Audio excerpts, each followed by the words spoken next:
How do we resolve a situation of this nature? Goddamn radio! We can discuss hand-to-hand combat if you prefer. Always very aware. As possible. Now, Mace, you lost the radio, but you learned a lesson. The movie opens with two cars speeding through the street. One is chasing the other, trying to make a woman pull over. The people in the second car clearly plan to rob her. She quickly stops, and masked men rush up with guns, shouting for her to get out or they'll shoot. They smash the window and almost grab her, but a sharp-dressed man passing by steps in and orders them to stop. Back the up! Wait a minute! The men recognize him and call out his name, Randall Thompson. They act like they know him, though Randall doesn't recognize any of them. He tries to defuse the situation, but the woman suddenly runs from the car. One of them shoots her in the leg, and Randall leaps in to protect her. The men turn their guns on him and fire. Randall collapses to the ground. The group argues, shaken by how badly things turned out. One man panics, but the shooter fires again, killing Randall. While searching his pockets, they find a police badge and take it before escaping. Across the street, a store owner witnesses everything and calls the police. Soon, a funeral is held for Randall. He was honored for his military service and reputation as a skilled mercenary. His daughter, Anna, attends with her teacher, Kara. They grieve deeply. Later, Randall's brother, Carl, arrives surprising Anna. With no other family, his presence brings her comfort. Anna introduces Carl to Kara, who greets him warmly. It seems Carl plans to stay. Walking home with Anna, Carl learns more about the area. She explains it's dangerous, and her dad always stood up to local gangs. She adds he was only shopping when he met the robbers. Upset, Anna tells Carl that Randall always wanted him to visit, but he never came. You asshole. You addressing me? Carl stays calm and asks if they're making a threat. A police cruiser arrives and scares them off, but once the officers leave, they return and open fire on Carl. Carl dodges the bullets as the gang speeds away. Later, he meets his old friend Joey in a quiet part of town. Joey once worked alongside Shale, the original substitute teacher now living in New York. Carl asks for help tracking down his brother's killer and finding out if the gang was involved. It's good to be back in your crew. It's good to have you. Carl and Joey meet in a bar to plan their next move. Joey says the shop owner who saw the murder won't speak. He's probably terrified. Carl asks if he saw the shooter. Joey nods, saying the killer is a student from Lantro High School and a member of a gang called the Brotherhood. They wear hoodies backward with eye holes cut out. The store owner swears they were high school kids. Joey insists they must move quickly. The next morning, Carl visits Kara and brings her a drink. She's glad to see him. He asks who will fill Randall's teaching job. Kara explains the school's hiring a substitute for its most violent class. Why I couldn't be a substitute?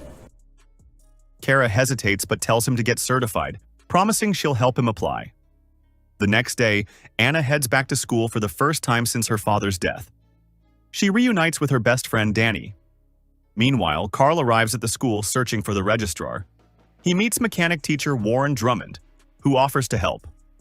On the way, Warren asks if Carl's the new sub for the rough class. Danny walks by and thanks Warren, though the moment feels odd. In the special section, Carl notices the students look more like gang members than pupils. After getting a pass, he heads toward his room but gets lost. When Carl steps into class, it's utter chaos. Students are laughing, blasting music, dancing, and flirting. Excuse me, would you turn that down, please? This is my favorite song. Dante tells them to turn the music down. The student obeys but grumbles. Carl spots a kid sipping soda and jokes, asking if he brought enough for the whole class. The student shoots back with attitude, making everyone laugh. I must have left my cooler at home, Bill. Carl tells them he's their new sub. He spots a kid with a cast and asks what happened. The boy says it was from basketball. Dante jokes that teaching's just as dangerous. Carl replies, "Not if the plan's solid," then pulls out a yo-yo and asks if they've seen one. He explains that centuries ago in the Philippines, it was used as a weapon. Then he flings it and shatters a soda bottle. It was a weapon. He He asks what they learned from that, then says, never judge someone by appearances. And if someone brings soda, they'd better share. The class goes silent, already plotting to test the new teacher later. At lunch, a few start mocking him unaware. Jokes, asking how he's surviving the pit. Carl says the kids act tough, but he's not sure they're tough enough. Another teacher reminds him Randall once said the same. Look how that ended. Warren walks in and cuts through the tension, saying, if fish can learn to swim, we can teach these kids. Though Warren comes off cocky, Maybe that's why all your students are drunk. he invites Carl for a walk. As they talk, Warren questions Carl's choice to teach that class, hinting he should have picked an easier one, maybe trying to push him away. Kara shows up and teasingly asks Warren if he'll introduce her to the new teacher, pretending they haven't already met. Meanwhile, Anna runs into Dennis, who's showing off a Mustang. She compliments it and asks how he can afford it. He dodges the question and offers her a ride, and she accepts. Across the street, Carl and Joey are tailing a few students they suspect belong to the Brotherhood, the same gang behind Randall's murder. They follow them to an abandoned factory. The man hangs from the ceiling, beaten and barely conscious, while the gang taunts him. Joel? The gang leader shouts, demanding to know why the store owner told anyone they killed the teacher, especially that they were students. Terrified and crying, the man begs for his life, admitting he called the police. The gang hits him harder. Meanwhile, Carl sets up a small gadget nearby, preparing for backup. Joel steps out into the open. I'm gonna take this man out of here right now. You understand? To make his threat, Carl shoots 2 gang members in both legs. Then Joel aims his pistol at their leader, warning that the next shot will his chest. It's your move.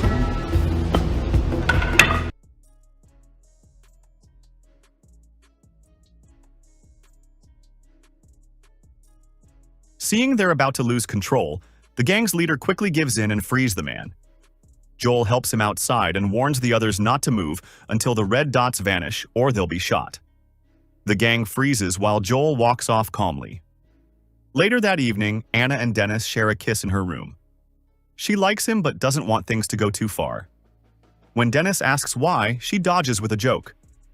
Suddenly, Carl arrives home. Anna panics, telling Dennis to sneak out fast. She greets Carl downstairs, who jokes about teaching yo-yo history. Anna laughs, and before leaving, Carl says he knows what teens go through. That night, students from Carl's class plan a car theft. Mace, the boy with a radio, breaks into a parked car. The alarm sounds, but his friend cuts it and they drive off. From the shadows, Joel watches.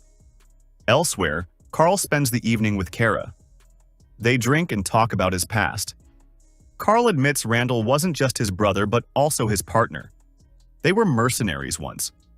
When Kara asks why he's now a teacher, Carl says Randall inspired him to change lives. Suddenly, Joel calls he's baited Mace and Dante with a stolen car. He tells Carl to meet him fast. Carl thanks Kara and leaves, though she clearly wishes he'd stayed. When Carl and Joel meet, Joel shows him where the stolen car was taken. Carl wants to move now, but Joel advises patience tomorrow will matter more. He then plays Carl a recording of the gang plotting to take him down. The next day, Carl arrives at school unfazed. Dante greets him with sarcasm, calling him the man with the plan. Carl smiles and begins class. A boy with a broken arm fakes illness to sneak off and let gang members in the back. Meanwhile, Mace blasts his radio, ignoring Carl. After several warnings, Carl decides to prove a point. He says that if he lets Mace play music while he teaches, nobody wins. That's called a deadlock. An impasse is a situation that has no apparent solution. So, in the absence of compromise, Carl hurls Mace's radio straight out the window. The room instantly falls silent. Holding the knife, Carl tells the class he's not here to humiliate anyone, only to make it clear he's in charge and wants to help them change. He then notes that Cation, who went to the bathroom, hasn't come back. So Carl decides to check on him. Inside the restroom, Carl calls out for Cation but gets no response. Moments later, gang members emerge from behind. Thanks to Joel's earlier warning, Carl is ready. He fights them off with sharp precision, taking each one down efficiently.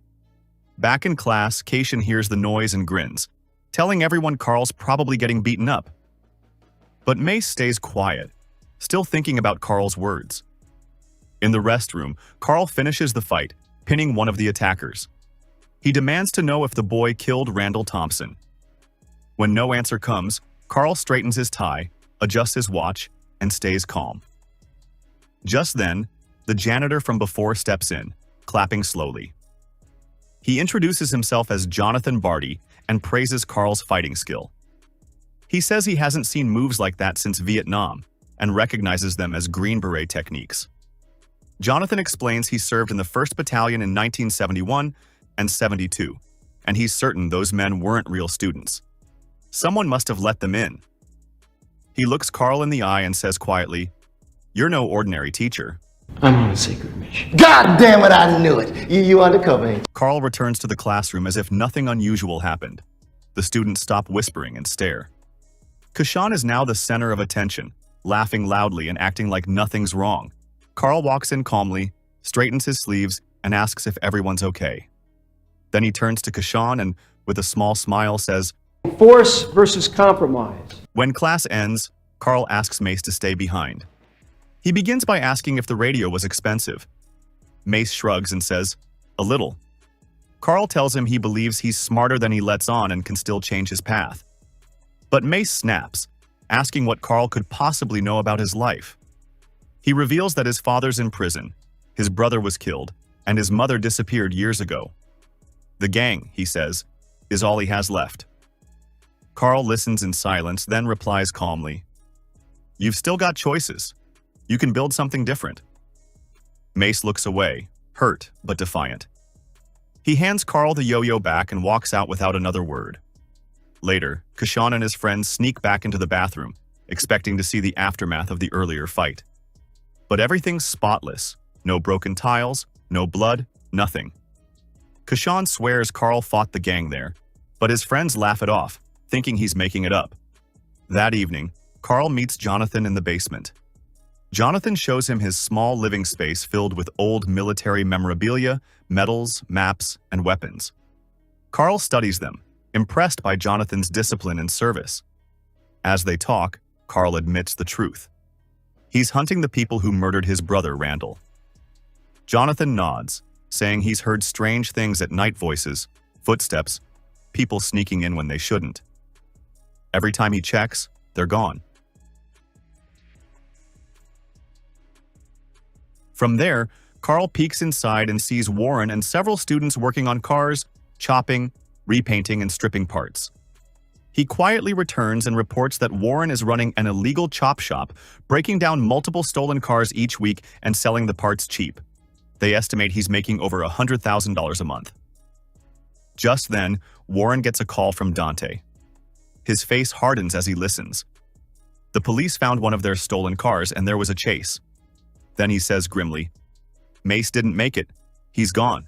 What are you talking about arresting Mace? The brother's dead! Mace is dead! Warren shows no emotion about Mace's death. The next morning, Carl gathers the students and sees them grieving. Except for Dante. He says Mace took a risk and faced the consequences. Carl disagrees. He says school isn't a battlefield and no student should die. Dante responds that the real world is a battlefield and people like him have to fight for everything. No one gives them anything for free, like Carl might have faced. For everything we get, because ain't nobody gonna give them to us like they gave them to you. That Dante might have been involved in Randall's death, though Dante has no idea Carl is watching him that closely. After school, Carl visits Kara to ask what kind of man Warren truly is. Kara explains that Warren seems charming and respected at school, but outside of it he's manipulative, calculating, and cold. She admits he once tried to date her, but she turned him down after realizing how possessive and controlling he could be. The next day, during the school break, Carl approaches her again in the courtyard. Keeping his tone low, he asks Kara to dig into Warren's past old jobs, addresses, anything that might expose what he's hiding. As they speak, Warren stands at a distance, his eyes locked on them, suspicion written all over his face. Later that evening, while Carl relaxes at home with Joey, Kara calls, her voice tense. She says she's found something online and urges Carl to come over right away. Carl agrees, telling her he and Joey are on their way. Warren, this little competition you have going. Tell me about it. Meanwhile, Anna sneaks out of the house without telling anyone and heads to Danny's place. He greets her warmly and invites her into his room. At first, things seem casual, but Danny starts getting too close too fast while Anna keeps trying to slow things down. When he excuses himself to the bathroom, Anna glances around the room uneasily. Her eyes catch a condom lying on the table, and a wave of discomfort hits her. As she looks away, something catches her attention, a small metallic glint inside an open drawer. Danny, where'd you get? Anna confronts him and asks if he killed her father. Danny tries to explain, saying her dad was messing with the Brotherhood's money. As their argument heats up, Danny grabs a knife, but Anna knows karate. She kicks him hard and breaks a glass over his head. Danny tries to grab her again, but she escapes. Back at Carrara's place, Warren suddenly attacks her. He throws her across the room, showing his real violent side.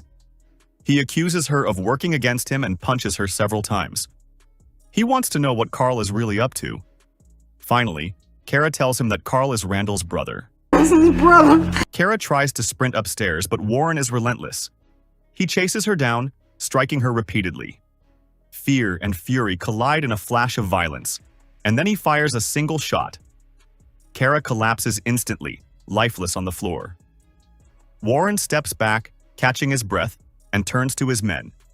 Carl dies tonight. No questions, no excuses. Just do it, he orders, his voice cold and merciless. Inside the apartment, Carl discovers Kara's body. Horror and grief wash over him. On a nearby table, he notices the file she had been preparing for him. Reading through it, he learns the terrifying truth about Warren, a former United States Marine Corps agent discharged with honor under unusual circumstances. He was suspected of illegal missions in Honduras in 1986 but denied everything, and later received honors in 1987. Clock 2 carloads. You ready? Born ready. Let's do it. They enter the school armed with guns and rifles, planning to take down the substitute teacher. Carl and Joey meet up with Jonathan, who opens the gate for them, but the gang is already on their tail and a gunfight breaks out. The school turns into a war zone. Several gang members get badly hurt, but Carl, Joey, and Jonathan remain safe. They move into another room and shut the door behind them. Joey reveals he's been shot and it feels like they're trapped. You gotta get across the hall. Why the fuck you bring us in here? Because they were shooting at us. No shit. Because they were shooting at us. Carl looks around and spots a gas tank, pushing them back down the hallway. The trio seizes the chance to escape. Jonathan leads them through a tunnel to a hidden room filled with old weapons. They reload and prepare for the next attack. The gang keeps coming, but now more of their members fall. After a long, grueling shootout, Jonathan tosses smoke bombs. Through the haze, the gang leader emerges. Carl lunges and grabs the boss, while Joey and Jonathan hold the others back. In the chaos, the gang accidentally fires on their own leader. Carl confronts the wounded boss, who admits that Warren Drummond, the mechanic teacher, is the man behind it all. Carl wastes no time and storms straight into Warren's classroom. He interrupts the lesson and demands Warren admit he killed Kara. He also mentions that Kara's final note exposes the truth about him. Warren, shocked and nervous, tries to deny everything. Instead of confessing, he spills Carl's past as a mercenary to the students. Then he reaches for a suitcase to pull out a gun. A brutal fight erupts. Both men are highly trained and lethal. Warren snatches a fire emitter, but Carl wrests it away after several attempts and lands a sharp kick to his face. Warren retaliates, but Carl grabs a light bulb and thrusts it into Warren Essie. Unsure whom to support. Warren refuses to give up and keeps fighting. Carl slams him to the ground repeatedly. Meanwhile, Anna watches from upstairs and rushes down to aid her uncle. The fight rages on, both men using every skill they have. At one point, Warren grabs a screwdriver and stabs Carl in the arm. Carl winces in pain, but strikes back with force. The students stare, fearing Carl might be fatally wounded, but he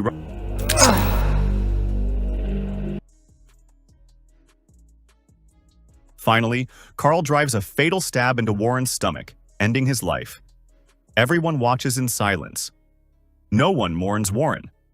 After a brief pause, Anna and Joey surround Carl, thanking him for everything he's done. Jonathan claps and tells the students to return to class.